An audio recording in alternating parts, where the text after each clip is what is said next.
Good evening, ladies and gentlemen. Well, I've got Mr. Mark Golin today. Mark Golin is running as one of the contenders for the presidency of the People's National Party against Lisa Hanna. And I wanted to somehow have this conversation with him. And I tell you why I wanted this conversation, and I wanted the conversation even before the election, is for a diaspora perspective. Tonight, I'm not going to go into so much as to the People's National Party and the discussions and the wranglings in that respect, but seeing him as a potential prime minister, and from the diaspora perspective, what is his vision for Jamaica? What is his vision as a leader? Because there are lots of videos out there where he explains a lot about how they're operating with the People's National Party. So without further ado, I'm going to bring on Mr. Mark Golin tonight. Good afternoon, Mark. How are you doing? Good afternoon or good evening, Good Sylbourne. I'm well. Thank you for having me on your show. Well, when I started the show a while ago, I heard so many feedback, and it was my other systems on. But the good thing about it is that I could hear myself many times. I saw that, yes. So Yeah, I've sorted that out now. Yeah, that's fantastic. Listen, I want to thank you so much, sir, for coming on tonight, and I'm grateful. People are grateful as well, as you vie for the presidency of the People's National Party, ultimately with the potential to be the Prime Minister of Jamaica. Now, I want to ask you this question first of all. You're the guy. Why are you the guy? Well, Sylbourne, we find ourselves in the party at a very low ebb. We just went through a general election in which we suffered a pretty devastating defeat. We're down to just 14 out of 63 constituencies, and our existing party leader, Dr. Peter Phillips, is retiring. So we need to choose a new leader. I've been in the party since 2007, served in various capacities. I'm a member of parliament now. I've been a former Minister of Justice. I've been treasurer of the party. I was in the Senate for many years. And I feel that I have the skill set and the approach and the stature in the country that the party needs now to move forward. We're perceived as having a problem with internal unity. And I believe that I'm somebody who can bring people together. I'm a consensus builder. Yes. I'm somebody who has established good relationships in my own constituency, which have led to success in the last polls for me. And, yes, I'm in a strong seat, but we got the most votes for the People's National Party of any candidate in the last election, and won by the widest margin as well. So that's basically a function of how we've built the constituency organization and the unity that we've built in South St. Andrew, which is where I am. So I feel that this is an important thing I bring to the table. Also, I have a successful career as a corporate lawyer and investment banker in the private sector before I came into public life. And the organizational skills and management approach that the party needs to, I think, become competitive again, something that I can offer. And thirdly, I would just say, somebody who's strong in the area of, policy, understanding complex issues, somebody who can help the party to bring forth a package of policy proposals that will resonate with the Jamaican public, that is consistent with our progressive ideals. And I think that is something that I will also be able to do. So these are some of the things that I think make me the man, as you put it. Okay.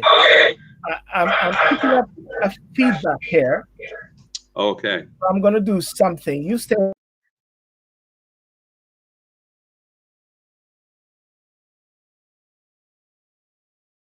Big difference. Is that better? Well, I could hear you quite well. So. And you can hear me quite well now, yes? Yes, I can still hear you. Well, trust me, I fixed the problem. All right. Well done.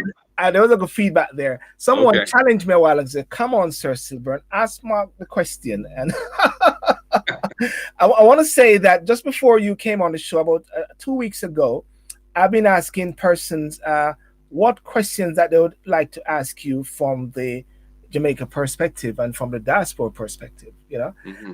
If you're to introduce yourself to Jamaicans overseas, because I understand from your bio you studied in the UK as well. Your parents are your father's from the UK.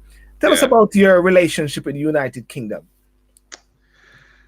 Well, I lived here as a student, and I went to Oxford University, and then I did a master's subsequently at the University College London, University of London. So I've lived in London, I've lived in Oxford, and I when I was a master's student, my wife and I we were then not yet married, but we were together, Yes. and she has relatives here in London, and through them I made a connection with some youths in Halsden and Wisden area, and we used to go and play ball. In the evenings they had a team, Yeah. and I was quite keen on football at the time, so I used to play quite a bit of football with them.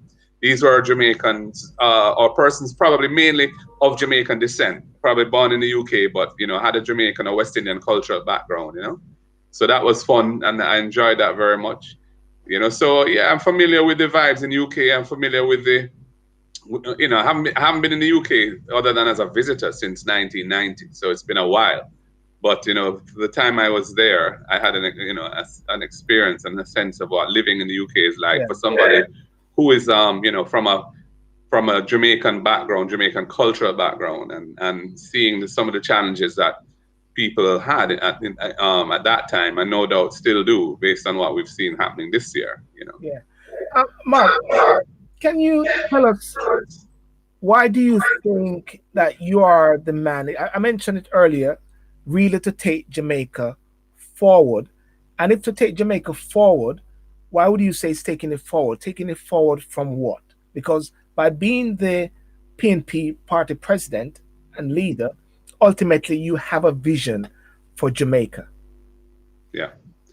Well, Jamaica went through a major economic transformation in the last 7 years. We were a highly indebted country, and we had decades of struggling with that. And we went through an IMF program from 2012 to 2016, which was a very challenging program, but Jamaica successfully negotiated its way through that. And as a result of this, our public finances have been on a much more sustainable footing. We have stronger revenues coming into the kitty, and we're able to do more. So I would say from a macro fiscal point of view, Jamaica has been on the right track for some time, but we still have really serious social problems. Crime and violence remains a terrible problem in the country, and there's a lot of inequality in the education system. Youth, children from less fortunate backgrounds often do not go to schools that have the necessary investment that can help them to really get ahead. We have problems with family life and parenting and so on. So I would say Jamaica needs strong social investment, especially at the early childhood development and primary levels, to level up the standards coming into the secondary school system. The problems manifest themselves mainly in the secondary school system, where we have a very wide difference in standards between the majority of schools and a few more established and privileged schools that are doing well. And we need to fix the problem with that, because that then results in many youngsters coming out of school with no qualification, no subjects, and they don't get into any training or university or college, and they're not employed, and then you have that feeding into the crime and violence problem. So I believe that social transformation through investing in our people is a fundamental thing that we need to do, and I think the People's National Party has a strong history in that area, and we need to continue with that. We also, of course, need a strong economy to pay for that, to pay for those investments. And, so we need to continue to manage the economy well, but also encourage the growth of the economy through more diverse industries. Agriculture, for example, I think is an area where we've not really had a strong agricultural policy in Jamaica. It's always been treated as a bit of a poor cousin. And in terms of rural development and the potential for agriculture in Jamaica is great.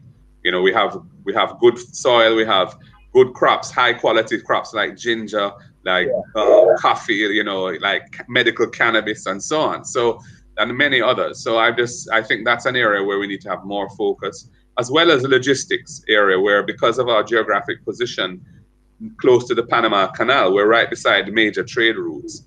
And we've already started the process of trying to develop Jamaica as a logistics hub.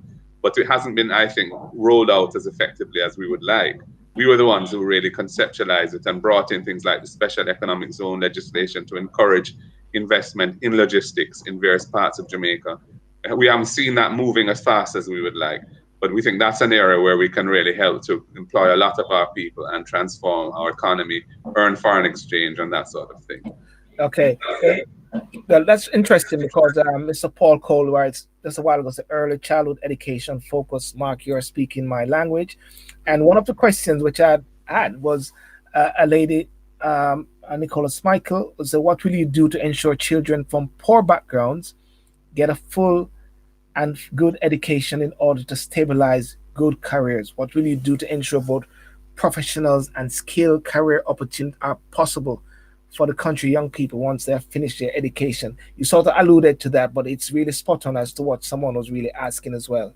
Yeah, I mean, I think, for example, in the early childhood education system in Jamaica, most of the schools are privately run, what we call basic schools. And they are, there's been some attempt to equalize the standards and raise them, but they're struggling because a lot of them, especially in the poorer communities, the parents struggle to pay the fees, and this impacts the quality of the standards of education that are being imparted. I do think the government needs to be proactive in that area and ensure that each basic school has the basic amenities and the basic standard of teaching that will allow the children to get the right foundations from a very early age. Bearing in mind that we have problems of single parent families with unemployed parents and so on. So the school has to supplement that to some extent. And so a more holistic approach has to be taken. And then at the primary school level, we really need to ensure that we have the strong teacher training and adequate investment in the school plant and the school amenities, internet connectivity, and so on.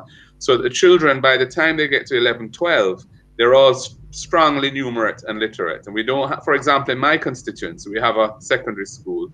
And in more recent times, the average grades going into that in math and English of the students coming from the primary school system are not acceptable. They're too low. And we need to ensure that at the primary school, by the time they get to secondary school, they have the basics and they can move forward with the secondary school curriculum. And that, I think, will ensure better educational outcomes and more opportunities for those children. We have too many children who leave after, whatever many years of schooling in primary and secondary and end up with no subjects at all. And I mean, and that is a disaster, really, and we need to fix that. And the COVID, which is in the air, and also you mentioned about laptop, tablets, and all those sort of. Just touching on that a bit, how would you say to deal with like the COVID matter now, this pandemic, and lots of young children, I understand in Jamaica, are actually somewhat prevented from education based on a lack of these key equipments, laptop, tablets, electricity, Wi-Fi? Yeah, it's a real problem. I mean, roughly half of the children have not been able to access any education at all because schools are closed. They've been closed since March. And the government was very slow to address this particular issue. Only in the last few weeks have they been trying to roll out some tablets for certain years, not the full cohort of school children, but certain years and in certain schools. It's not yet universally accepted. And then, of course, internet connectivity remains a problem, especially in less wealthy homes. So we are really going through a crisis at the moment in that regard. I don't want to be on the show being too critical of the government, but the fact of the matter is that the slow response to this has worsened the situation. They're now trying to have pilots to see if they can open the schools and have face-to-face tuition again, and they're piloting, I think, 20-odd schools with that. Hopefully, and that's a 2-week pilot. Hopefully that will go well, and they'll be able to move to reopening schools and allowing the children to return. But, we're still in the grips of COVID, and, where we have, quite a high number of positive cases being announced every day, and we have deaths and so on, especially since the Prime Minister called a general election right in a spike, and that has worsened the situation somewhat. Yeah. So it's not an easy situation. Thanks for that. A gentleman from Virginia in the States. I think he's trying to work out the election now, but he sent a question and he said Jamaica has some of the best universities in the region with automation and other emerging technologies disrupting industries across other countries. What would you say is your plan or any thinking to leverage emerging technologies to increase economic growth? Hmm. Well, we have, I think, a natural knack for technology in Jamaica. We have very creative persons in software design and in robotics, animation, and on the more creative side of things, and so on. And I think this is something that Jamaica needs to focus on some more and really encourage youngsters to get into that field and encourage our tertiary institutions to expand their programs and offer a wider array of opportunities for youngsters in that field, because that's the way of the future. And we must be on the cutting edge of this. We can't wait for other countries to go ahead of us, especially since I think we do have a natural aptitude for dealing with technology. Mm. And Jamaica is very good at that. Now, from the diaspora perspective, and this one is a classic one which is always been asked. Anytime we have like the diaspora conference, anytime we have Jamaicans gather together wanting to see how we can develop Jamaica, this keyword always comes up. Start with a V, Vision 2030. Mark, one of the things that I always ask myself, why is it not a fabric within manifestos? This is a joint bipartisan document. Is it a pipe dream now or is it alive? Vision 2030. It's alive. It is. There's an ongoing process within government for monitoring how we're progressing. The Planning Institute of Jamaica heads that up, and they have a sort of rolling, I think, 3-year program to see, where we're ahead, where we're on par, and where we're behind. But the truth is that, especially with COVID, I think it's going to be unlikely that we'll achieve all of the objectives by 2030, because COVID has set us back significantly, not just in a public health sense, but the economy is contracting. This year is projected to contract by 8% of GDP, and that will continue probably for a while. So especially the tourism industry, which is a major earner of foreign exchange and employer for us, and the linkages with that are suffering. So I agree with you that it ought to be up front and center in our thinking. Yeah. And I think that we're, on both sides, we're probably too, we haven't paid enough attention to trying to weave it into our policy programs. People are very mindful of it and the slogan behind it of it's an aspirational document really, but it does provide a pathway for getting there. But there are, we are behind in some significant areas, and I suspect that we won't make the 2030 deadline for all of it. But hopefully, it's useful to have a plan like that you're working towards, because it's a way of monitoring your progress, and it's a stretch target. And people, when it was first published, it seemed like an awful long way away. But of course, now it's a decade away. So it's really upon us. And I think, we are not in government at the moment. So the responsibility for dealing with it is really with the other party. But, I would like to see them perhaps give a national update as to where we are, where we're falling behind, and what the plans are for bringing us back on course. Thanks for that. And ladies and gentlemen, I want to thank you so much for joining. I'm with Mr. Mark Golin, who's running for the presidency of the People's National Party Jamaica, and ultimately, upon his success or Miss Lisa Hanna's success, a potential to be the next prime minister. Hence the reason why we're looking at this from a leadership perspective, from a global perspective. And any questions also you can put it out there, and we can actually look at it. The other thing, Mark, is this, Mr. Golding, is Jamaica is close proximity to the US, even though the US is trying to sort out the US and its top trading partners. Outside of the BPO industry, what policies do you think can be enacted to entice American manufacturing to the Jamaican shores? Because obviously, when America sneezes, Jamaica catch a cold, as they normally would say. Yeah. Well, we have attempted to court U.S. investors in areas such as in the energy sector, in renewables. We have looked at, the special economic zone legislation that I spoke of provides an attractive fiscal regime, tax regime for firms to get into value-added activities within Jamaica. and we would like to see U.S. investors playing a role. We have a vibrant Jamaica American Chamber of Commerce that seeks to facilitate the flow of information and investors, and of course we have our local investment promotion entity, JAMPRO, that does that. But the truth of the matter is that in recent times, certainly in major investments around infrastructure and so on, it's more China that have been providing the capital, because they were, as you know, they've been running huge trade surpluses, and they've generated large resources that they can now invest around the world. And so we have benefited from some of that investment in road infrastructure in particular, where and also other areas, construction as well. They moved into construction and food distribution, but that is more at the private level. The public sector, Chinese enterprises have been involved in some major economic infrastructure development, which has been useful because they have the sources of capital that can enable them to take a very long-term view, which other countries don't really have that. But balance is very important. You don't want to have all your eggs in one basket in a geopolitical sense. So it is important that we don't just treat one partner as the sole source of investment in the country, and try and diversify. There was a time, for example, where Spain was very active in the hotel sector, and most of the recently built hotels in Jamaica, and the larger ones, were built by Spanish investors. And we've had the French also participating in road net. We'd like to see more from the UK, the traditional connections, of course, going back to colonial times we had with the United Kingdom. We have had less input from the UK in modern Jamaican economics, but we'd like to see that. And I know the current High Commissioner to Jamaica from the UK has been trying to promote that, but I think there's more work to be done there.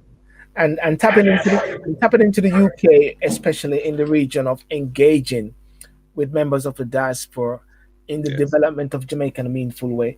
What is your vision in regards to that? Because one of the key things many times is that Jamaican. I'll give you a classical example. I wanted you on the show before the election. Yeah. Why? And I wanted persons also from the recent elections to come on the show before the elections, because somewhat Jamaicans overseas tend to believe that we are afterthought. Because of course, we don't have a vote in your election, and we don't have a vote in regards to the general election. So we are not seen as very important until after. And many people find that a bit very disconnecting and a bit disjointed. What's your thoughts about that in engaging with the Jamaican diaspora, sir? Yeah, I mean, I think it would be a very cynical approach to look at the diaspora solely from the point of view of its political impact in the country. The reality is that the diaspora is our family, the wider Jamaican family. So they're very important to us, and they are a source of, as we know, remittances, which helps to keep the country going and provides an important social safety net where the state in Jamaica is not yet able to do so. So I regard the diaspora as very important stakeholders. Hence, with you inviting me to come on, even though I have an election in 2 days' time, I am not here. I'm not calling delegates, which is what I perhaps should be doing based on my handles, but I'm here doing this interview with you. So yeah, I do think that the diaspora has such a vital role to play, and we need to engage with them, and we need to find more and more linkages and mechanisms where they can participate in Jamaican life, whether as investors in the country or as visitors to our shores where they enjoy holidays and acquiring property and building homes. We know that many people from the UK have traditionally retired in Jamaica, which is a good thing, but we need to facilitate them and make it as easy as possible for them to have a seamless transitioning back to Jamaica, whether as returning residents or as investors. The Jamaican bureaucracy can be very challenging for persons who have to negotiate it. And that is an area, I think, where we need to work closely with the diaspora to try and facilitate them as much as possible. And that is correct with what you said there, because, of course, there's a large contingent of diasporans, professionals who want to engage in Jamaica in technology, in crime fighting. I remember one here that I brought down some crime fighting thing from someone from the UK, and I think we gave it to the late police commissioner Macmillan, actually, as well. So many people have so much ideas that they want to give to Jamaica and how they can really engage with Jamaica as much as possible. So that is something that you would be looking favorably on, and not just lip service, Mark. Yeah, absolutely. I mean, when one is in government, there are all sorts of things that come, that have to be attended to. But that is the way I look at it. I'd like to see the diaspora in the UK, the US, Canada, and wherever we have large numbers of Jamaicans living, participating as much as possible in the life of the country, and helping to develop the country, helping to ensure that we grow. We have so many areas of need, and the expertise, the professional expertise that exists outside Jamaica is vast. And so I'd always try and encourage Jamaicans abroad to consider coming back home, whether on a permanent basis or even on for a year or two, and just living in the country, feeling the vibes, and making a contribution to your homeland. That is fair. Now that brings us into the number one, which is overseas voting. And I can give you a background to that because I've been at the 2004 Diaspora Conference, 2006, 2008, 2000, even the one when Dudus was going on and they canceled. I actually went down with a contingent, and we went to Americana, and we pulled up a conference down there. We said we're not leaving, we're not going to stop from coming to Jamaica just because of a crime. So we had a de facto conference. The point, Mark, is that in light of that, many Jamaicans overseas have this one question: how can they play a part in the electoral process? Now, there are many views to it, but one of the things I find lacking is there's not a resolve to address the issue fundamentally, whether yes or no. And we never seem to get this commitment from successive regimes, leaders. And everybody start to talk about it each time as if it's something fresh. What's your take on that, sir?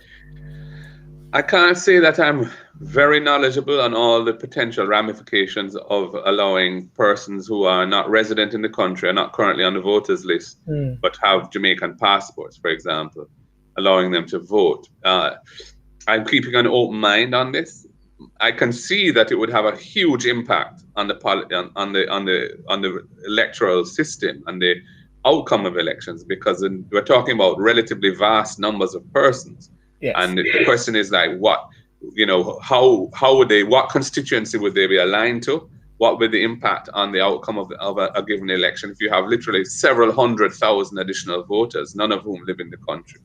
And I think, for example, we ought to facilitate voting for Jamaicans who are on the voters list but happen to be abroad, and and an election is called, so that they don't have to scurry back to Jamaica if they want to vote, though some of them probably would love the excuse to return. But I think it should be non-mandatory.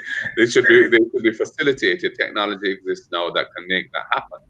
And I also feel that the diaspora should be represented in Parliament, and certainly at the level of the Senate, which is the upper body and the more deliberative body. And we only have 21 senators now.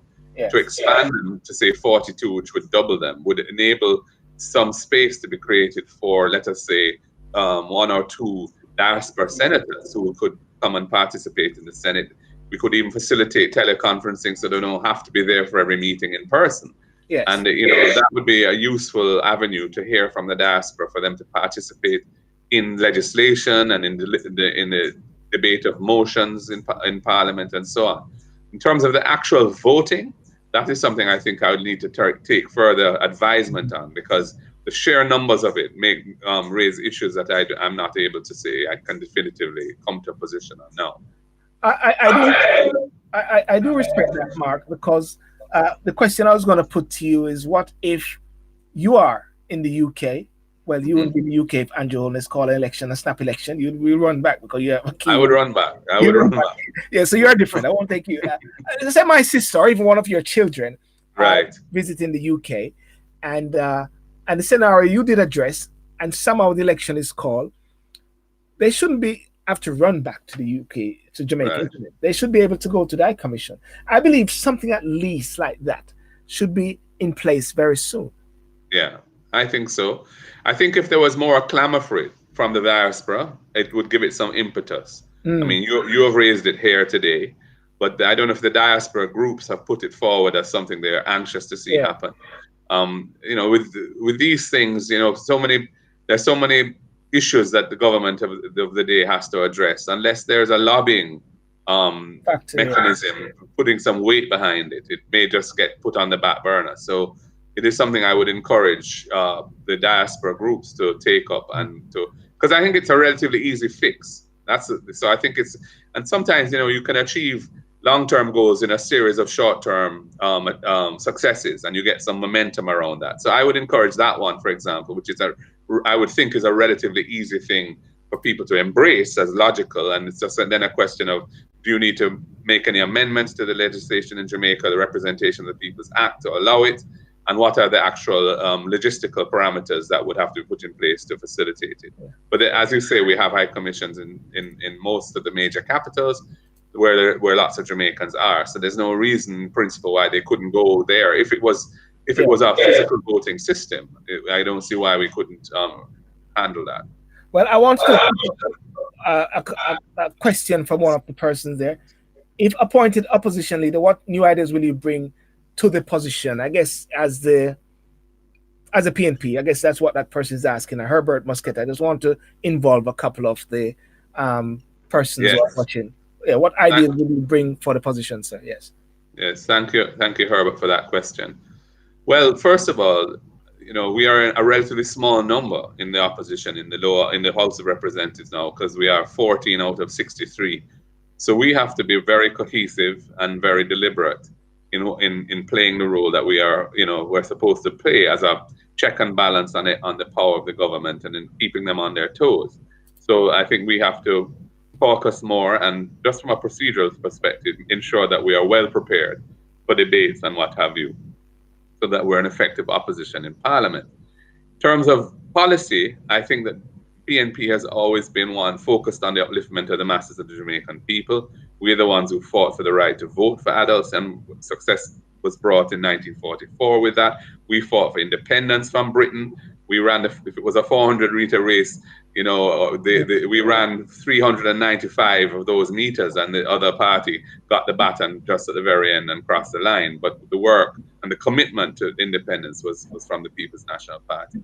And in terms of social programs, we know about the 1970s, the advent of women's rights, equal pay for women, maternity leave, workers' rights, the Industrial Disputes Tribunal, redundancy pay, notice pay, all those things. So we have been very important in the history of Jamaica in terms of moving the country forward.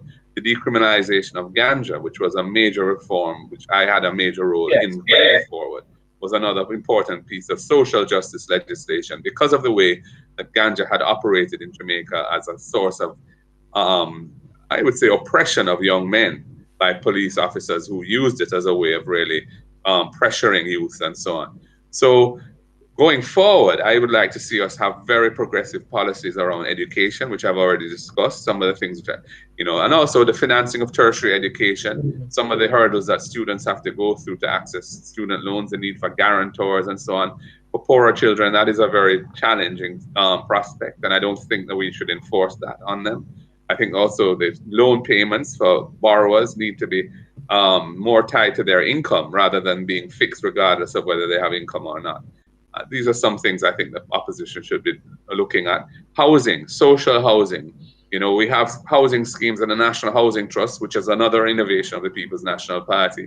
It has helped tremendously in bringing homes to many Jamaicans, but there are still thousands and thousands of Jamaica who live in substandard housing, old, decrepit, deplorable housing in inner city communities and in rural areas. And I think we need to have a very progressive policy for helping them to improve their living conditions by providing grants for them to fix up their own homes, fix up their bathrooms so their roofs are no longer leaking, that they have a proper bathroom arrangement and so on, and give them more dignity in their homes.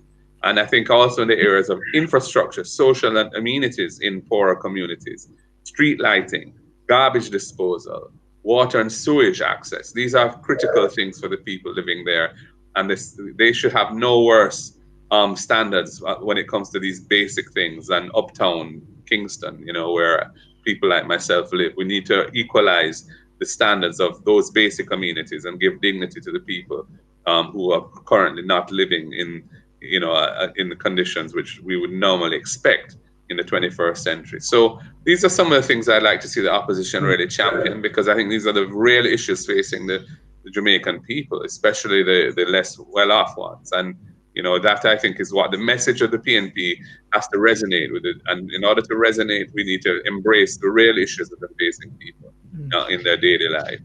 I want to bring in one question before I touch into where have you been hiding and why people are just seeing you. Um, and this question is: rate the government COVID response on a scale of 1 to 10. I don't know if you want to touch that, but that's a question someone asked. I just swap distributors. I think the government did quite well initially. They and we were quite proactive in trying to ensure that it didn't get a grasp of the society. But I think they went awry in June, July, when they decided to reopen the borders, and the way in which that was done was kind of haphazard. There wasn't a very clear policy around it, and it seemed to shift from almost day to day. Yes. And as a result, we got had a large influx of infected people, and that has caused the situation here to get much worse. And then to call an election during that spike just compounded that problem, which was really rank political opportunism on the part of the Prime Minister. And we're paying quite a serious price for it. So I would say, in terms of how it's a mixed bag, and currently one feels that they haven't really got their handle on the situation. I think that it's a bit out of control. We're hoping that we will be able to tamper it down so that the community spread doesn't continue. Right. We all watch the daily statistics to see that, but it has been allowed to become a much more difficult situation than it was 4 or 5 months ago. As you know, in the UK today, we're on lockdown now. That's why I'm locked in my room here, locking down with you.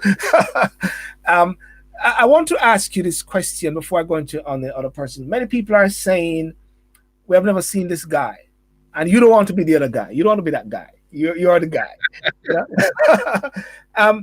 Yeah, man. You have been key in the dangerous acts. Yeah, freeing the weed.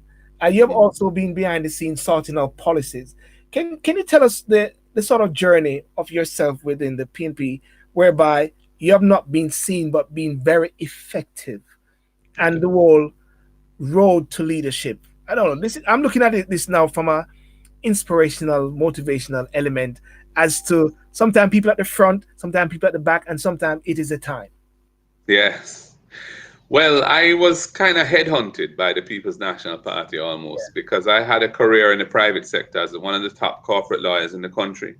And I was involved in the formation of one of the first private investment banks in the country, which was a very successful business. Eventually it was sold around 2006. And after it was sold, I decided to devote more of my time to public affairs and serving the country.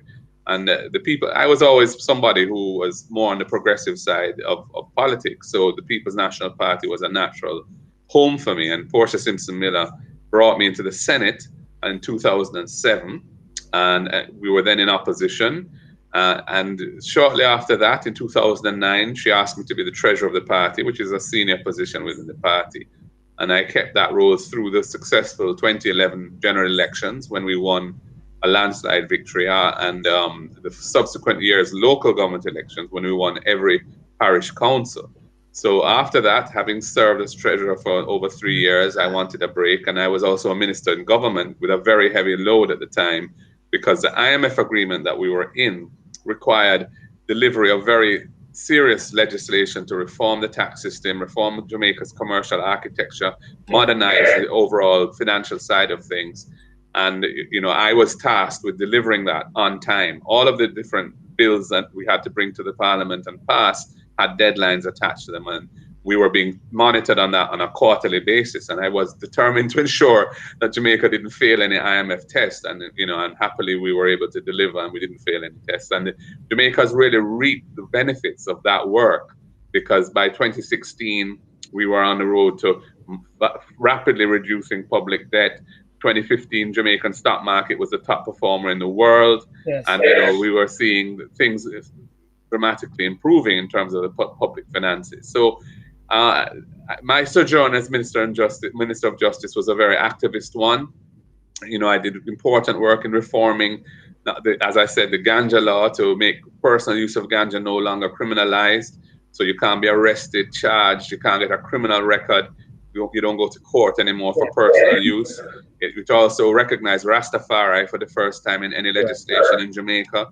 They're used to their right to use herb for sacramental purposes, including growing it, having events to celebrate their faith where ganja is permissible. And we created a new industry of medical cannabis, a regulated industry with a cannabis licensing authority. And that has attracted significant investment, though I'm not happy with the way it's being rolled out because it is not being rolled out in an inclusive way. And the small farmers who have carried the burden of the war against drugs over the years and suffered the impact of that in terms of police and soldier harassment and prison and all of that, they are not being included in that industry because the barriers to entry, the hurdles are too onerous for them. And we want to fix that when we next come into office. But those are some of the things I was doing. Then when I was on the South St. Andrew constituency executive. South St. Andrew is an inner city constituency with Trench Town in Arnett Gardens, they call it Jungle, Wilton Gardens called Rema, Jonestown, and Rosetown. Those are the main communities. It's not an easy place, but it's a place where I'm quite musical. I love music, and I've been in the music industry in a quiet way before I went into politics. And so, the prospect of getting to know that constituency better attracted me. And Dr. Omar Davis, who was the MP at the time, asked me to come on the executive there. I served for 9 years. Then when he decided to slowly phase out of public life, I ran for the chairmanship of the constituency against Colin Campbell. I won then, and then I became the MP the year later when he resigned as member of parliament. There was a by-election and I was elected. So I've been I've been an MP there since 2017 and was re-elected on September 3rd. I also became, once I was moved into parliament, into the House of Representatives, I became the opposition spokesperson for finance and planning. So I've had to speak in the last 3 budget debates on financial issues. And I'm the chairman of the Public Accounts Committee of Parliament, which receives reports from the Auditor General on when she finds things not being run right in any government department or public body. And we delve into that in greater details, which is an important part of holding government accountable. So I've been very active, and persons who have been paying attention and are immersed in the Jamaican situation will know about me. But I have not really projected myself as a national aspirant for leadership prior to, Dr. Phillips announcing his retirement and a vacancy being presented. And when I looked at the field, I realized that I had a lot to offer and in terms of what the party needs now to move ahead. And that was really why I decided to step forward. And then since then, of course, I've had to be increasing my profile, getting more active on social media, more appearances with traditional media, and actively meeting with delegates all around the country. So I've had a pretty hectic last 4 or 5 weeks. And here I am with you, Sylbourne. Well, it's a pleasure. And if I can just touch on a couple questions here. And Lorna Foster, she's saying, would online voting be something considered for people in the diaspora? Postal votes would take ever more. So, what do you say about that? Online voting? Yeah, I mean, I think absolutely. For those who are eligible to vote, I think online voting would make a heck of a lot of sense. It would be less expensive. It would be quicker and maybe more secure as well. So yes, I mean, I think it makes tremendous sense doing it that way rather than physical voting. We don't have online voting in Jamaica in domestic elections yet. So, it would be a major step forward if we were to introduce it for voters outside Jamaica. Okay. I want to ask you this question. And this is DBG is making good money. Somebody's maybe find your history. Yeah. I want to ask you this question. Many years ago, I stood out at Madame Tussauds in the UK, whereby I was a guide while I was studying law. And I heard this voice behind me. Yo, how much for going to this place, man? So I turned around looking. Was it me? Was it me? It was you. So I turned around looking to find this Jamaican or this black person there. And it turned out to be this white, very dignified guy in a pinstripe suit, elderly chap. Said he went to school with Michael Manley. Said he's a QC in Cayman. And his name slipped me. I think I know it is. I Yes, think I know it is. I think it might be Raymond Alberga. yes, yes, yes, Possibly, yes, yeah. Hmm. yes. And we got to know each other. It was very supportive after. You Good. are a Caucasian, a white man. Yeah, I'm gonna go straight. Kinda. To, I'm gonna go straight to the point. Yeah. In the UK, yeah, Mhm. many people are on this movement. You know, the reparation movement, emancipation movement. When PJ became prime minister, they said black man time now, Portia black man time now. It's in the rumbling. Say, boy, Jamaica gone back if they're in for a white man. I'll land that to you. How would you address that? Because you're gonna get it. Yeah. No, I understand that Yeah, position and sympathize with that position, yeah, yeah, because, although I have the color that I have, one doesn't choose one's color still, but, I've grown up in the 70s in Jamaica on the university campus, which was a place which was dominated by progressive and politics. And I see hearing a bit of an echo now. okay, Yeah. yeah, But essentially, the point I wanted to make was, culture of Jamaica is the culture of the Jamaican people, who are 90 odd percent of African origin. So the language that we speak is yes, it has strong English influence in it, but it's the syntax and so on come from Africa. yeah. And I have grown up in that culture. I love the Jamaican language. I've tried to make myself bilingual. Not because I don't take the view of it that it's something that is any less than English. I think there's a role for English, but I think there's also a role for the Jamaican language, and we need to ensure that our children who come from homes where Jamaican is spoken, are dealt with in the educational system in a way that doesn't prejudice their outcomes. Like Haiti has done that, and I want them all to be proficient in English, but Yeah. I believe that the way in which we treat the Jamaican language is an unresolved issue. And there's a lot of classist views and even racist views in how we address that issue. Mm. But I am somebody who, I'm a roots person. I'm somebody who loves the Jamaican music, and I'm easygoing, and I'm respectful of other people. And when I move on a corner, it's You're just gonna me and call. everything, Chris. So I don't have issues in terms of relatability. Though I can understand, especially persons who may have grown up in the UK and face the racism of that society. I can understand why they would find it strange. But the truth is, boys, out of many one people is a matter and is a real thing. And that, And yeah, I'm not ineligible. And in Jamaica, people kind of see me as somebody article and who them can really, embrace. So I just put myself forward as a real human being yeah. who has the interest of the masses of the people at heart, and who wants to serve his country and serve the diaspora too. So I just ask that people look beyond the color and just embrace the man. And the reason why I set that question like that and using that example, it is because growing up in Jamaica myself, once you hear and once you're relating, you're not seeing the color totally. And I don't think many people can understand that unless they're Jamaican sometimes. True, true, true. I mean, in Jamaica, you see a man who a direct Chinese person, and when they talk, it's just like the strongest Jamaican or Indians, So we really, the culture is so powerful. It Yeah. has worldwide resonance through the music, through the food, through so many things, and but it's black culture. It comes out of Africa.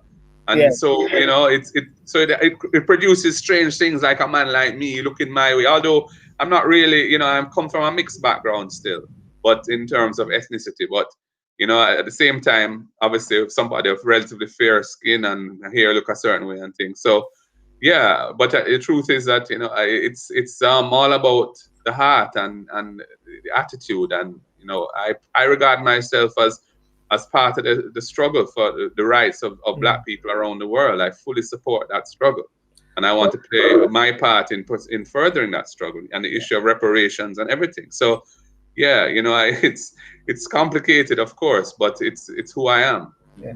Well, Mark, listen, we are on the time now, and I promise you we'll let you go early. Uh, Ladies and gentlemen, I hope you enjoy the show and you can watch it on the replay. And I want to thank Mark Golding so much for coming on today. Mark Golding is vying to be the president of the People's National Party, and ultimately, if he's successful, to be the prime minister or challenging Brogard to be the prime minister and Yeah, bro, and as God. well. as well, we put out the word for Lisa Hanna to come on the show, but I understand. I mean, Mark, you said it right, Mark, at one point when I was trying to get you. You said, Sylbourne, it's very tight. It's very tight. So I'm not Yeah, going to man. hold it. And Lisa is saying it's very tight as well. But you saw a window, and we pulled this one quick. So I'm grateful for that, Mark. Respect. Thank you for Yeah. having me, Sylbourne, and thanks to all the viewers. I hope you've Yes, sir. enjoyed it. It's been a real pleasure being with you this evening. Yes, and of course you can see the replay. The people you can go online and see some of the contents as well. Any last word, Mr. Golden? Just looking forward to getting to know, be somebody there who the diaspora can regard as a friendly face, somebody who is accessible, somebody who wants to see the Jamaican family strengthened all over the world and make it easy for everybody to interact, invest, come, visit, live, whatever it may be, in Jamaica. And so, yeah, I'm just grateful for the opportunity to talk to your audience today around these issues. Thank you very much, sir. And ladies and gentlemen, a lot of questions being put out there, and we're seeing them, but based on time, we couldn't address all of them because I had to squeeze a time out of Mark, so I had to be respectful for that. Looking at your time now, okay. All right, Thank you, ladies and gentlemen, thank you so much for joining the show, and remember to like and subscribe to the Sylbourne Show as well. And have a good night and all the best. Thank you. Thank you, sir. God bless.